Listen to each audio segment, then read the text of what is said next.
My wife and I went into partnership in the beginning, and that is one of the more painful things to experience. In fact, just yesterday, we reincorporated as a C Corp in Delaware. Just because some investors, that's what they're requesting from us.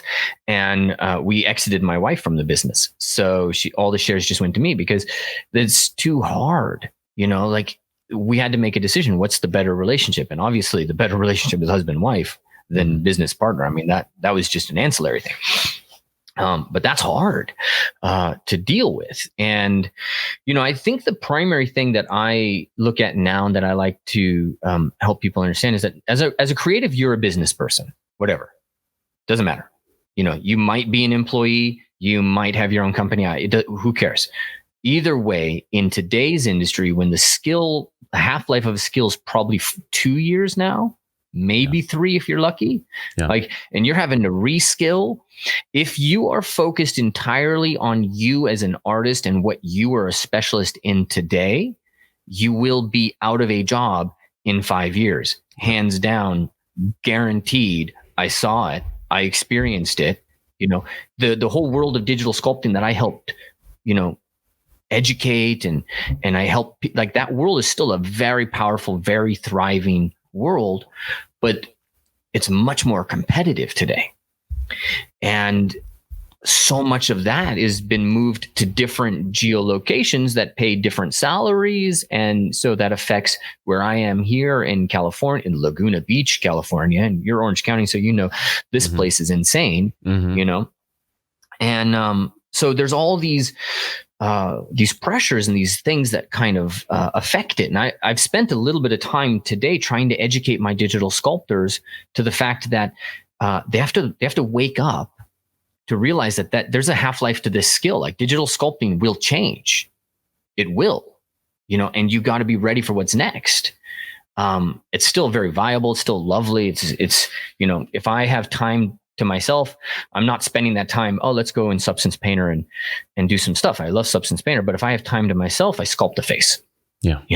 And because it's so, Ofer did such an amazing job of, like, making that a program that goes straight to your heart, and you love it. And he, God bless him. He spent, when I worked there at Pixelogic, he would call me at 12:30 at night, and he'd be working for another 3 hours after that call.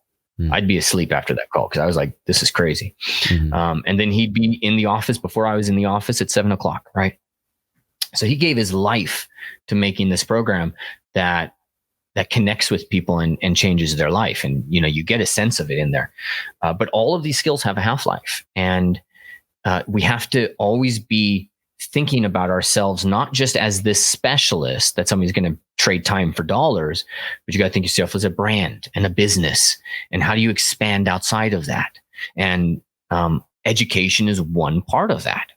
So I like to tell all my boot campers, anybody who's in here, the worst case scenario for me is they get a job and they just grind on that job forever because now they're under the thumb of somebody else. You got to build a brand, learn this skill, then go and teach other people this skill. And that's when you start teaching the community, you start engaging with the community. That builds your brand, that builds insulation, it builds connections. When this job doesn't work out, somebody's like, oh yeah, I learned this from you, right? Like one of my students, Corey Mullahan, he did this tutorial on gambesons, creating padded armor, basically. And that helped him get a job because he's in the job interview and they're like, oh yeah, you're that guy that did that padded armor, that Gambeson tutorial in Marvelous Designer. I used that on this project. And next thing you know, he's hired. Yeah. So we have to be thinking about ourselves as more than the skills that we have.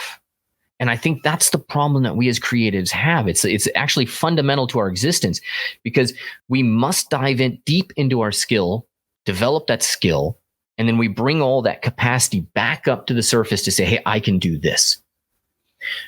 But what we brought back up is not the core of who we are. That's just the end product. The core of who we are as creatives is we are somebody who will dive deep, who will put the time in, who will digest, who will go into that dark wood and discover new stuff. That's the core of who we are as creatives, and that's our core capacity.